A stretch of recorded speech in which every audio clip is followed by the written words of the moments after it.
الحمد للہ وحدہ لا شریک لہ والصلاة والسلام علی من لا نبی بعدہ اما بعد بسم اللہ الرحمن الرحیم اللہم صلی علی محمد وعلی آل محمد کما صلیت علی ابراہیم وعلی آل ابراہیم انک حمید مجید اللہم بارک علی محمد وعلی آل محمد کما بارکت علی ابراہیم وعلی آل ابراہیم انک حمید مجید عن ابی ہریرہ رضی اللہ تعالی عنہ قال رسول اللہ صلی اللہ علیہ وسلم احب البلاد اللہ مساجدها وابغض البلاد اللہ اسواقها او کما قال علیہ الصلوۃ والسلام۔ اس حدیث میں رسول اللہ صلی اللہ علیہ وسلم نے فرمایا احب البلاد اللہ یہ مساجدها کہ جو شہروں اور بستیوں میں یونیورسٹیز کے اندر سب سے زیادہ اللہ سبحانہ و تعالیٰ کو محبوب ترین یعنی پسندیدہ چیز ہے اللہ کے نزدیک وہ مسجدیں ہیں، اور سب سے جو بری ترین چیز کسی بھی شہر میں سٹی کے اندر اللہ کے نزدیک ہے ابغض البلاد، فرمایا سب سے زیادہ مبغوض چیز جو ہے وہ اسواقها بازار وغیرہ جو سوق جسے کہا جاتا ہے، یعنی شاپنگ پلازاز، مالز اور اس طرح کی چیزیں آج کے دور میں سمجھا جائے۔ ظاہر ہے پہلی چیز تو یہ سمجھنے کی ہے کہ جو بھی نماز وغیرہ کا جو فرائض اور اس حوالے سے ہمیں تاکید ملی اس میں جو اجتماعی شریعت کے اندر اجتماعی جو نظام کا ذریعہ ہے وہ مسجد اور جماعت کو ہی بنایا گیا ہے، یعنی جو بھی ہماری امت کی جو ایک یونٹی ہے اس کے اندر ایک جو خاص ایسپیکٹ ہے وہ مسجد اور جماعت کا ہے کہ وہاں کے جا کے ایک مسلمان دوسرے مسلمان کے ساتھ صف بصف کھڑا ہوتا ہے تو گویا وہ اس یونٹی کا ایک مظاہرہ بھی ہوتا ہے اور اس کے پھر بہت سارے بینیفٹس بھی ہوتے ہیں، مگر وہ جو اجتماعیت ہے اس کا جو خاص الخاص مرکز ہے وہ مسجد ہے، اور اسی لیے وہ اللہ کے نزدیک سب سے زیادہ پسندیدہ چیز ہے۔ ہیومن لائف کے اندر اگر دیکھیں تو دو ڈفرینٹ ایسپیکٹس ہمیں ملتے ہیں۔ ایک ہماری زندگی کے اندر پہلو جو ہے وہ اسپریچویلٹی کا، یعنی وہ جو ملکوتی یا روحانی یا وہ جو نورانی ایک ایسپیکٹ ہے، پہلو ہے انسان کے اندر، اور دوسرا پھر پہلو ہے جو مٹیریلسٹک ہے، مادی جسے کہا جاتا ہے، یعنی ظلماتی اور کثیف پہلو جو انسان کے اندر ایک ہیومن فارم میں ملتا ہے۔ تو جو روحانی اور اسپریچویلٹی کا پہلو ہے وہ ظاہر ہے مساجد سے دور ہوتا ہے، اور اسی لیے وہ اللہ کے نزدیک سب سے زیادہ پسندیدہ جگہ یا پلیسز ہیں کسی بھی شہر میں، اسی لیے کہا گیا احب البلاد اللہ، وہ مساجد ہیں۔ اور پھر جو مادی یعنی کہ مٹیریلسٹک جو پہلو انسان کے اندر فارم میں ہیومنز کے اندر ہمیں ملتا ہے وہ ظاہر بازار ہیں، یعنی بیکار ٹائم سارٹ آف اسپینڈ کرنے کی جگہ، اور جس میں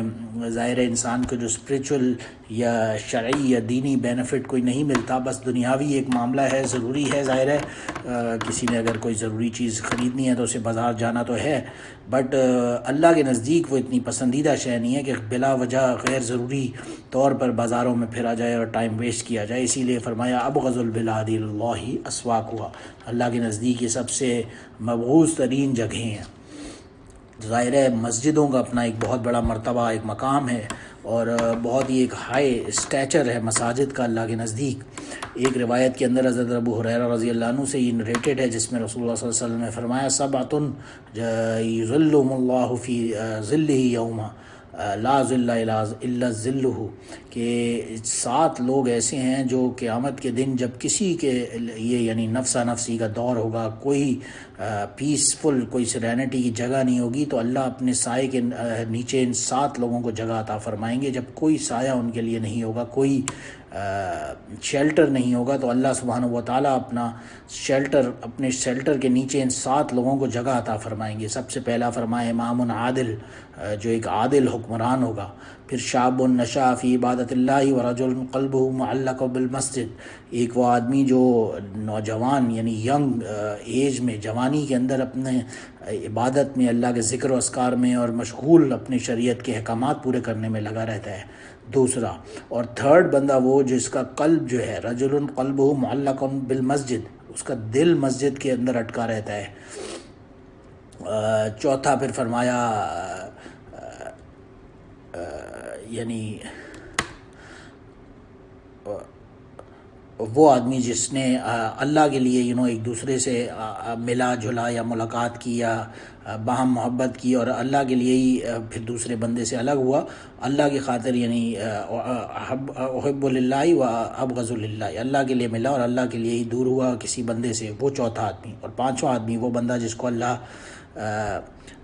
کے لیے اس نے تنہائی میں اللہ کو یاد کر کے اس کی آنکھ سے آنسو بہہ پڑا، یعنی he shed a tear in the fear of Allah یا ان رسپیکٹ آف اللہ سبحانہ و تعالیٰ۔ سکس وہ آدمی جسے کسی بیوٹیفل کسی عورت نے برائی کی دعوت دی، اپنی طرف اٹریکٹ کرنے کی کوشش کی، اور اس نے کہا اپنی باوجود اس کے کہ ہی ہیڈ دا وسائل to engage in that activity, but اس نے اللہ کی خاطر اس برے کام سے توبہ کی، اور اس نے کہا اس عورت سے، یعنی جس عورت نے اسے برائی کی طرف انوائٹ کیا، اس نے اس عورت سے کہا انی اخاف اللہ، میں اللہ سے ڈرتا ہوں، میں نہیں تمہارے قریب آتا۔ تو 6 ہو گئے۔ اور 7واں وہ بندہ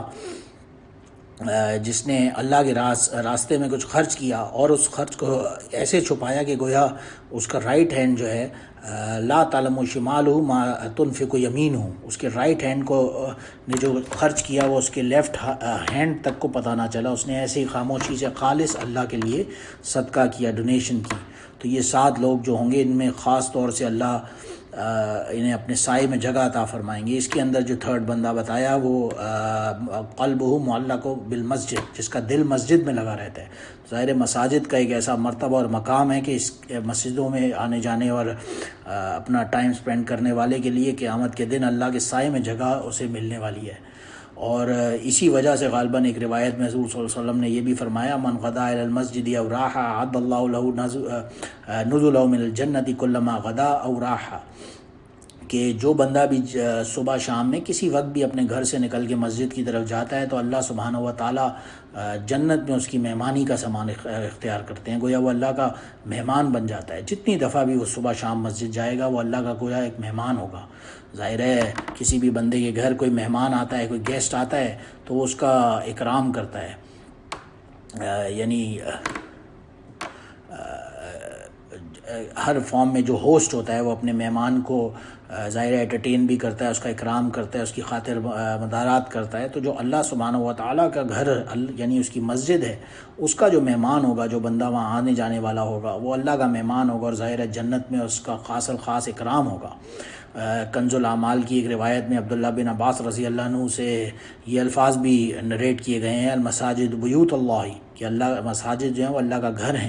والمؤمنون زوار اللہ، اور جو مؤمنون ہیں وہ اللہ کے مہمان ہیں، وحق علی المزرور ان یکرم زائرہ، اور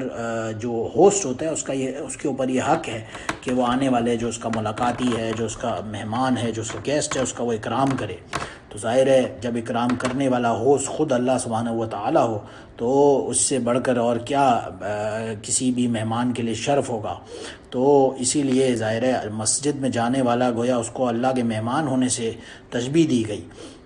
تو مسجد میں اپنا وقت آنے جانے والا لگانے والا اس کا بہت بڑا ایک مرتبہ اور مقام ہے، اور یہی وجہ ہے کہ ایک روایت میں یہ بھی آتا ہے کہ صلاۃ الرجل فی الجماعۃ تضاعف علی صلاته فی بیتہ وفی سوقہ 25 ضعفا، کہ مسجد میں جا کر نماز پڑھنے والا جو ہے اس کے لیے 25 گنا یعنی 25 ٹائم زیادہ ثواب ہوگا۔ اور وجہ ظاہر ہے آگے روایت میں یہ بھی بتائی گئی کہ جب وہ انسان کوئی اذا توضع وضو کرتا ہے فاحسن الوضوء، اچھی طرح وضو کرتا ہے، ثم خرج الی المسجد، اور پھر مسجد کی طرف نکلتا ہے اور اس کو کوئی اور اپنا ذاتی غرض نہیں ہوتا، وہ بس اللہ کی نماز کی خاطر ادا کرنے کے لیے مسجد کی طرف جاتا ہے، تو اس کے مرتبے اور مقام بلند ہوتے رہتے ہیں، یعنی کہ یہاں تک خطوۃً الا رفعت بها درجۃ وحط عنہ بها خطیۃ، اس کا ایک ایک قدم جو مسجد کی طرف جاتا ہے پڑتا ہے اسے ہر قدم کے بدلے نیکیاں ملتی ہیں اور اس کے رتبے بلند ہوتے رہتے ہیں، یہاں تک کہ ملائکہ اس کے لیے دعا کرتے ہیں اللہ سبحانہ و تعالیٰ سے، اللہم صلی علیہ اللہم ارحمہ، کہ اللہ اس کے اوپر اس کی مغفرت فرما، اس پہ رحم فرما۔ یہ ملائکہ اس کے لیے بندے کے لیے دعا کرتے ہیں، اور آیا لا یزال احدکم فی صلاۃ من انتظر الصلاۃ، وہ جب تک وہاں مسجد میں مقیم رہتا ہے تو یہ ملائکہ اور فرشتے یعنی اللہ کے مقرب فرشتے اس بندے کے لیے دعا کرتے رہتے ہیں۔ ظاہر ہے اس سے بڑا کیا کسی بندے کے لیے اور اجر ہوگا، بینیفٹ ہوگا کہ فرشتے اس کے لیے دعاؤں میں لگے رہیں۔ اور ایک روایت میں یہ بھی آتا ہے کہ فرشتے جو ہیں اس بندے کے لیے جو مسجد میں لگا رہے گا، بیٹھا رہے گا نماز کی خاطر، تو اس کے لیے یہ دعا تو کرتے ہی ہیں، لیکن ساتھ میں یہ بھی ایک دعا آتی ہے اللہم اغفر لہ اللہم تب علیہ، کہ اللہ اس کی بندے کی مغفرت فرما اور اے اللہ اس بندے کی توبہ قبول فرما۔ تو بہرحال ظاہر ہے مسجد میں بیٹھنے کا اپنا ایک اجر ہوگا، اس کا فائدہ ہوگا، اور یہاں تک کہ وہ دعائیں اس کے لیے چلتی رہیں گی، کنٹینیو رہیں گی۔ ایک اسی روایت کے آخر میں ایک یہ بھی الفاظ ملتے ہیں ما لم یؤسفی ما لم یحدث، کہ جب تک کہ وہ بندہ مسجد میں بیٹھ کے عبادات میں یا کسی بھی فارم میں، چاہے بے شک سوتا بھی رہے، لیکن جب تک کہ وہ کسی دوسرے کو تکلیف نہ دے یا اس کا وضو نہ ٹوٹ جائے، تب تک اس کے حق میں فرشتے یہ دعائیں کرتے رہتے ہیں۔ ظاہر ہے مسجدوں کا اپنا ایک مقام ہے، مرتبہ ہے، ایک ظاہر ہے اتنا بلکہ ہائی لیول مرتبہ ہے کہ پچھلی قوموں کے اندر یعنی جیوز کرسچنز کے اندر، یہود و نصارہ میں لوگ رہبانیت اختیار کر لیا کرتے تھے، مونکس بن جایا کرتے تھے، بالکل جا کے الگ کونے میں آبادیوں سے لوگوں سے انٹریکشن بند کر کے کونے میں بس ایک انڈیویجول طور پر ہی آئسولیٹ کر کے اپنے آپ کو 24/7 اللہ کے ذکر و اذکار میں مشغول رہتے تھے۔ ظاہر ہے یہ بڑی قربانی تھی۔ تو کسی نے صحابی نے عرض کیا یا رسول اللہ اذن لنا فی التراہب، کہ مجھے بھی رہبانیت اختیار کرنے کی اجازت دیجیے۔ رسول اللہ صلی اللہ علیہ وسلم نے فرمایا ان تراہب امتی الجلوس فی المساجد انتظار الصلاۃ، کہ میری امت میں جو رہبانیت ہے وہ نماز کے انتظار میں مسجدوں میں بیٹھنا ہے۔ یعنی یہ کوئی ایک دوسری روایت میں آتا ہے لا رہبانیت فی الاسلام، رہبانیت اسلام کے اندر نہیں ہے۔ اگر رہبانیت کسی کو اختیار کرنی ہے، یعنی جو ہائیسٹ لیول آف مرتبہ اور مقام کسی بندے کے ایمان کا ہے، وہ کونے پہ جا کے آئسولیٹڈ فارم میں بیٹھ جائے، تو اس امت میں اس شریعت کے اندر اس کے لیے یہ موقع وہ اس فارم میں مل سکتا ہے کہ وہ جا کے مسجد میں بیٹھے اور نماز کا انتظار کرے، یہی اس کے لیے اسے رہبانیت کا اجر و ثواب عطا فرمائے گی۔ تو بڑا ایزی فارم ہے، ظاہر ہے جا کے الگ سے آئسولیٹڈ ہو کر لوگوں سے بیٹھنے کی بھی ضرورت نہیں ہے۔ جا کر مسجد میں بندہ صرف نماز کے لیے بیٹھ جائے تو وہ گویا رہبانیت والے مونکس والے جو اجر ہے اس کو بھی پا سکتا ہے صرف مسجد میں جانے سے۔ تو ظاہر ہے مسجد جو جائے گا اس کے لیے بہت ساری خوشخبریاں بھی ہوں گی۔ ایک روایت میں آتا ہے برائدہ رضی اللہ عنہ کی، جس میں رسول اللہ صلی اللہ علیہ وسلم نے فرمایا بشر المشائین فی الظلم الی المساجد بالنور التام یوم القیامہ، جو راتوں میں یعنی اندیشہ وغیرہ میں، فجر میں، اندھیرے میں خاص طور سے مسجدوں کو جاتے ہیں، انہیں خوشخبری دو، انہیں بشارت سناؤ کہ اللہ سبحانہ و تعالیٰ کی طرف سے انہیں نور کامل ملے گا، نور تام یوم القیامہ، بالکل جو پرفیکٹ نور ہوگا اللہ سبحانہ و تعالیٰ کی طرف سے اس بندے کو عطا ہوگا جو مسجدوں کی طرف جاتا ہے۔ تو ظاہر ہے مسجد کا بہت بڑا ایک مرتبہ اور مقام ہمیں ان روایات سے پتہ چلتا ہے، اور زیادہ سے زیادہ ترغیب ہوتی ہے کہ بندہ زیادہ سے زیادہ مسجدوں کی طرف جانے والا بنے۔ اور پھر جب مسجد کی طرف جائے بندہ تو اس کے کچھ آداب اور احکامات بھی ہمیں اس قسم کے ملتے ہیں جن کا اگر بندہ خیال رکھ لے تو اس کے اجر و ثواب میں مزید اضافہ ہو سکتا ہے۔ مثال کے طور پہ جب مسجد کی طرف بندہ جائے اور مسجد کے اندر انٹر ہونے لگے تو حضرت ابو سعید رضی اللہ عنہ کی ایک روایت سے پتہ چلتا ہے اذا دخل احدکم المسجد فلیقل اللہم افتح لی ابواب رحمتک واذا خرج فلیقل اللہم انی اسألک من فضلک، کہ جب بندہ مسجد میں انٹر ہونے لگے تو یہ دعا مانگے اللہم افتح لی ابواب رحمتک، اور جب پھر مسجد سے نکلنے لگے تو وہ بندہ یہ دعا پڑھتا ہوا نکلے اللہم انی اسألک من فضلک۔ ظاہر ہے جب انٹر ہوتے ہوئے بندہ رحمت کی دعا مانگتا ہے کہ اللہ میرے لیے اپنے رحمت کے دروازے کھول دے، اور جب نکلتے ہوئے پھر اللہم انی اسألک من فضلک آتا ہے تو اللہ سے اس کے فضل کا سوال کرتا ہے کہ میرے لیے مجھ پر فضل عطا فرما۔ ظاہر ہے قرآن و حدیث کی اصطلاحات میں جو وکیبلری ہے اس کے اندر رحمت کا جو لفظ ہے وہ زیادہ تر جو اخروی یعنی ایٹرنل اور دینی اور اسپریچول یعنی روحانی بینیفٹس ہیں، باؤنٹیز ہیں، انعامات ہیں، ان کے لیے استعمال ہوتا ہے، اور جو فضل کا لفظ ہے وہ رزق وغیرہ کے لیے جو دنیاوی چیزیں ہیں یعنی میٹیریلسٹک ورلڈ ہے ہماری، اس کی جو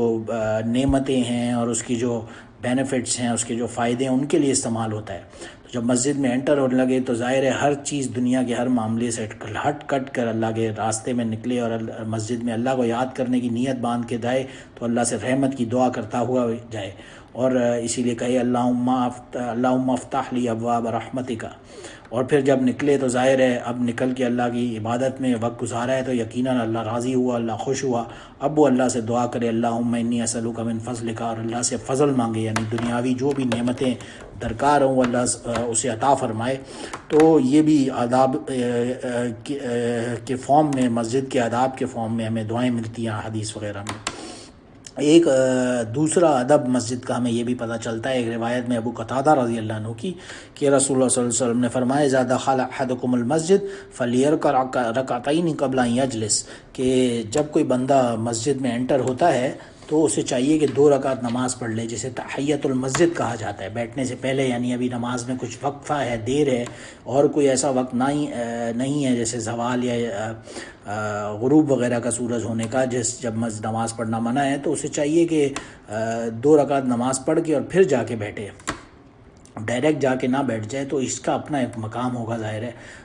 اسے اس کا ایک الگ سے ثواب ملے گا۔ یہ ایک سنت طریقہ ہے، مسنون طریقہ ہے جو نبی کریم صلی اللہ علیہ وسلم نے ہمیں سکھایا، کیونکہ آپ علیہ الصلوۃ والسلام کا یہ معمول تھا، آپ کسی بھی سفر میں جب تشریف لے جاتے اور واپسی پر آپ ڈائریکٹ جا کے مدینہ گھر نہیں پہنچتے تھے، آپ انتظار فرماتے مدینہ سے باہر کسی جگہ پہ، شہر کی مسجد کے اندر پہلے انتظار فرماتے صبح ہونے کا، اور پھر جب صبح ہوتی تو ضحیٰ یعنی اشراق کے وقت مدینہ طیبہ میں انٹر ہوتے اور پھر پہلے مسجد کی طرف تشریف لے جاتے، جیسے کہ کعب بن مالک رضی اللہ عنہ کی روایت سے پتہ چلتا ہے کہ لا یقدم من سفر الا نہارا فی الضحیٰ فاذا قدم بدأ بالمسجد فصلی فی رکعتین ثم جلس فی، کہ آپ صلی اللہ علیہ وسلم مدینہ میں تشریف لاتے ایک تو صبح کے وقت ڈیورنگ برائٹ ڈے لائٹ، جب فجر کے بعد ضحیٰ یعنی اشراق کا وقت some times around that time آپ تشریف لاتے اور سب سے پہلے مسجد میں تشریف لاتے، وہاں فصلی فی رکعتین، آپ مسجد میں 2 رکعت نماز ادا کرتے اور پھر وہاں کچھ دیر کے لیے بیٹھتے، آرام فرماتے اور اس کے بعد اپنے گھر تشریف لے جاتے۔ یعنی یہ ایک سنت طریقہ ہے، کسی سفر سے جب آیا جائے تو پہلے مسجد میں انٹر ہو کر، ظاہر مسجد کا ایک جو مرتبہ ہے، مقام ہے، اس کو بیان کرنے کے لیے ایک طریقہ بتایا کہ پہلے مسجد میں جایا جائے اور وہاں 2 رکعت نماز پڑھی جائے، کچھ دیر آرام بیٹھ کر، اور پھر گھر کی طرف بے شک تشریف لے جاتے آپ صلی اللہ علیہ وسلم۔ تو ایک یہ مسجد کا مرتبہ اور مقام جو اس کا ایک سٹیچر ہے وہ بتانے کے لیے ظاہر ہے یہ عمل فرماتے، کیونکہ مسجد آف کورس ایک ایسی جگہ ہے، اللہ کا گھر ہے، ظاہر ہے اسے اللہ کے گھر کہا گیا، تو وجہ یہی ہے مسجدوں سے جو جس بندے کا تعلق ہوگا تو وہ آبویسلی اس کے کامل یا مکمل نہیں بھی تو ایٹ لیسٹ اسٹرانگ ایمان کی نشانی ہوگی۔ ایک روایت سے پتہ چلتا ہے اذا رأیتم الرجل یتعاہد المسجد فاشہدوا له بالایمان، کہ جب تم دیکھو کسی بندے کو کہ مسجد میں آتا جاتا ہے، اس کا دل مسجد میں لگا رہتا ہے، تو اس کے ایمان کی گواہی دے دو۔ فإن اللہ یقول انما یعمر مساجد اللہ من آمن باللہ والیوم الآخر، کیونکہ اللہ سبحانہ و تعالیٰ فرماتا ہے اللہ کی مسجدوں کا آباد وہی لوگ کرتے ہیں جو ایمان رکھتے ہیں اللہ پر اور یوم آخرت پر، وہی لوگ اللہ کی مسجد میں بھی دل لگاتے ہیں، اور اللہ کی مساجد میں ہی انہی لوگوں کو جانے آنے میں زیادہ انٹرسٹ ہوتا ہے جو اللہ اور یوم آخرت پر ایمان رکھتے ہیں۔ تو جو بندہ بھی ایمان کے ساتھ مسجد میں جانے کی فکر میں لگا رہتا ہے، تم اس کی گواہی دے دو کہ یہ بندہ ایمان والا ہے۔ ظاہر ہے یہ مسجد کا ایک تعلق کے فارم میں ہمیں اس سے پتہ چلا۔ پھر ظاہر ہے دوسری بھی چیزیں ہیں مسجدوں میں، خاص طور سے صفائی اور خوشبو وغیرہ کا بھی آرڈر کیا کرتے تھے آپ صلی اللہ علیہ وسلم، کیونکہ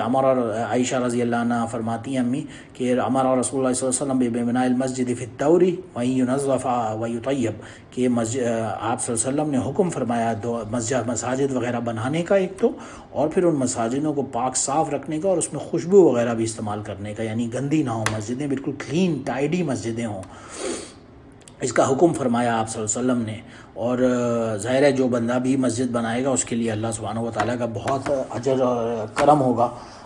کیونکہ جو بھی مسجد بنائے گا اس کے لیے تو بہت سارے بینیفٹس اور باؤنڈریز ہوں گے ہی۔ ایک روایت سے پتہ چلتا ہے عثمان رضی اللہ عنہ کی کہ آپ صلی اللہ علیہ وسلم نے فرمایا من بنا للہ مسجدا بن اللہ لہ بیتا فی الجنہ، جو بھی اللہ کی مسجد بنائے گا اللہ سبحانہ و تعالیٰ جنت میں اسے ایک عالی شان محل عطا فرمائیں گے۔ تو ظاہر مسجد ایک اس دنیا میں مسجد بنانے والے کو آخرت میں ایک شاندار محل کی بشارت بھی آپ صلی اللہ علیہ وسلم نے سنائی۔ تو اس کے بہت بڑا ظاہر ہے مسجدوں میں چندہ وغیرہ کرنا، اس کی ڈونیشن کرنا، اسی تعمیر وغیرہ میں حصہ ڈالنا اور اس میں اپنا پارٹ ادا کرنا، اس کا بہت بڑا مرتبہ اور مقام آخرت میں بھی انشاءاللہ تعالی ملے گا ضرور۔ لیکن ایک چیز کا ساتھ ساتھ یہ بھی خیال رکھنا چاہیے کہ ظاہری جو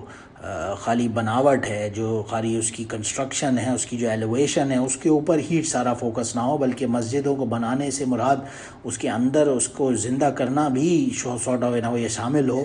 صرف اس کا اسٹرکچر ہی بہت بڑا خوبصورت ہو اور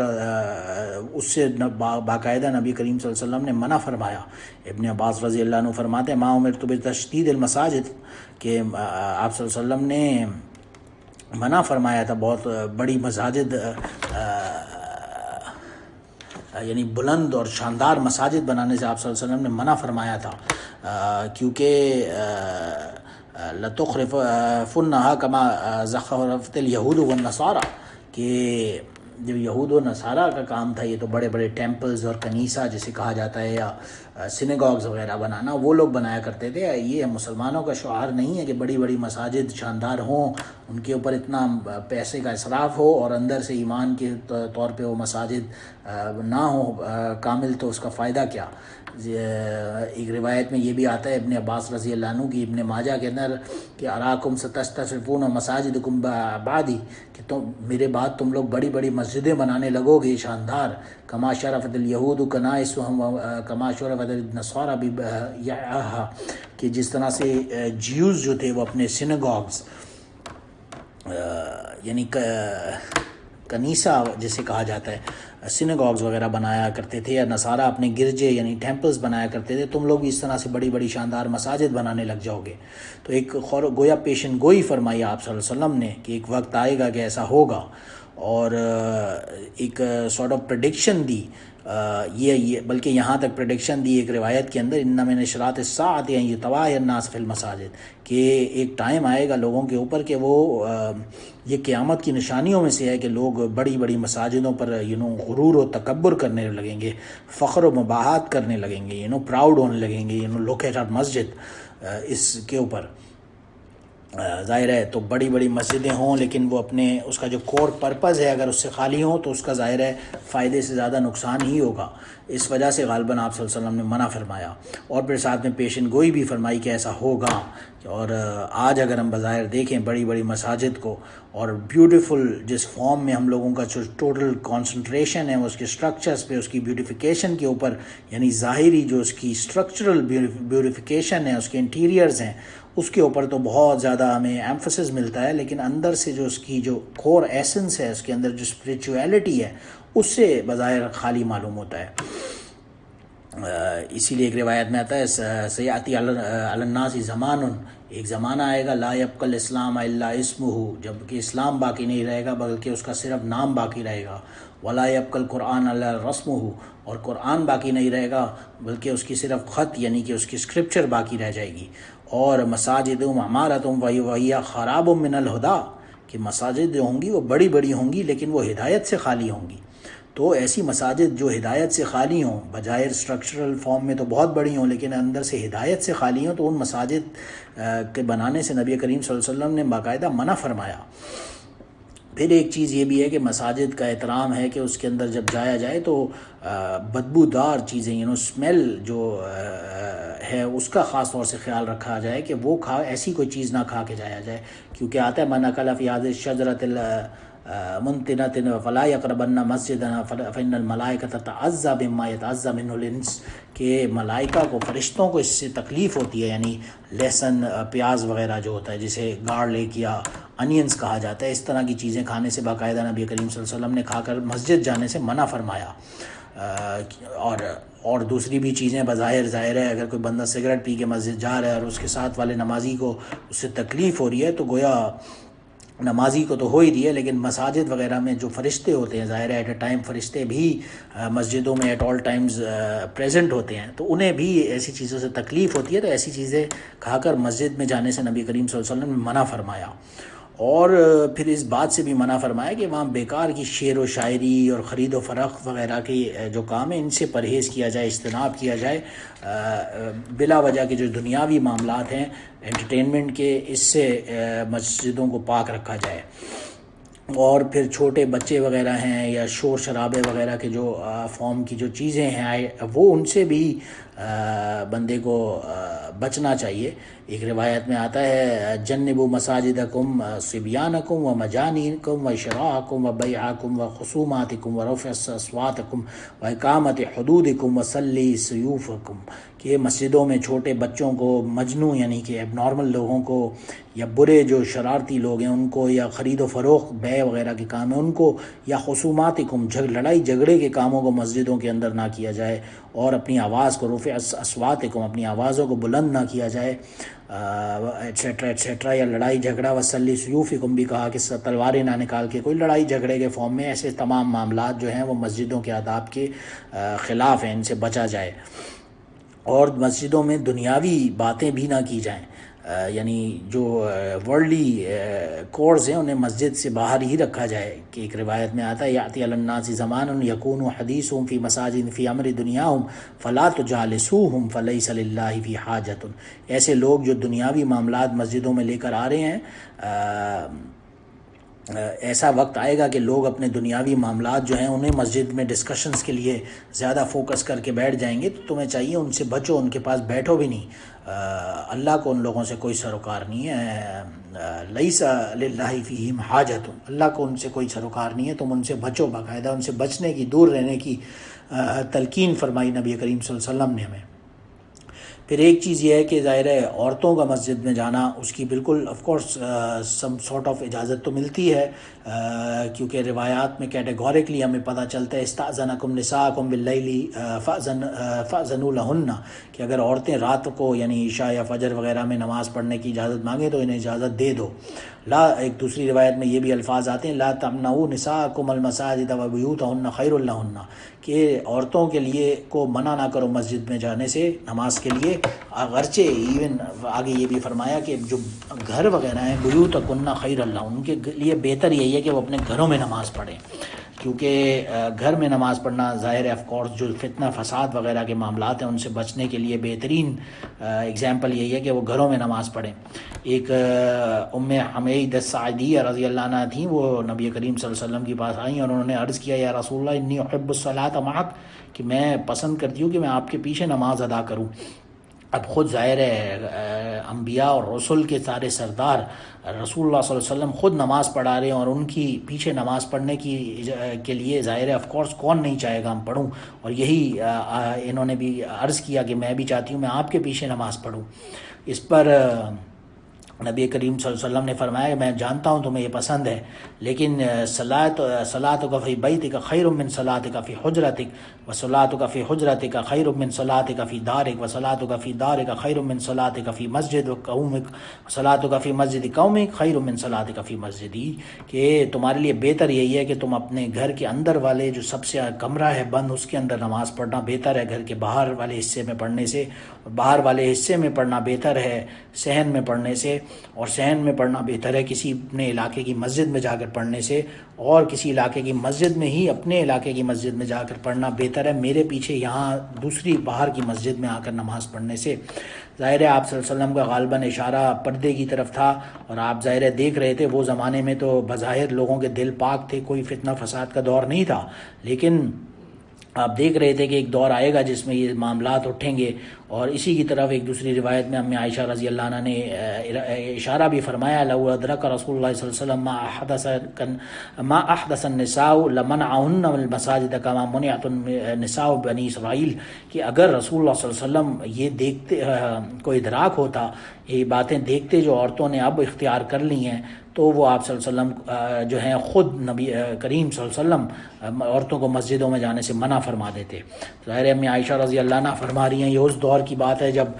بالکل وصال کے بعد ابھی صحابہ کا دور تھا اور پاک دور تھا اور لوگوں میں وہ فتنہ اور فساد نہیں تھا، اس وقت بھی اگر آپ صلی اللہ علیہ وسلم دیکھ لیتے لوگوں میں جو عادات اور ہیبٹس اثر پا گئی تھیں، تو آپ صلی اللہ علیہ وسلم وہ دیکھ کر بھی لوگوں کو منع فرما دیتے مسجد جانے سے، عورتوں کو۔ تو اگر اس دور میں منع فرما دیتے تو آج تو بدرجہ اولا اس مقابلے میں 1400 ایئرز اگو جو تھا ماحول، اس کے مقابلے میں آج بظاہر فتنہ فساد کتنا زیادہ پھیل چکا ہے اور کتنا زیادہ ایک ماحول خراب ہو چکا ہے، تو آج تو بدرجہ اولا اس کا حکم اور زیادہ ہوگا کہ عورتوں کو بظاہر مسجدوں میں جانے سے پرہیز ہی کرنا چاہیے اور ایبسٹین کرنا چاہیے۔ بہرحال اللہ سبحانہ و تعالی ہمیں ان احادیث پر چلنے کی اور سمجھنے کی اور عمل کرنے کی توفیق عطا فرمائے۔ وآخر دعوانا الحمدللہ رب العالمین۔ سبحان ربک رب العزت عما یصفون وسلام علی المرسلین والحمد للہ رب العالمین۔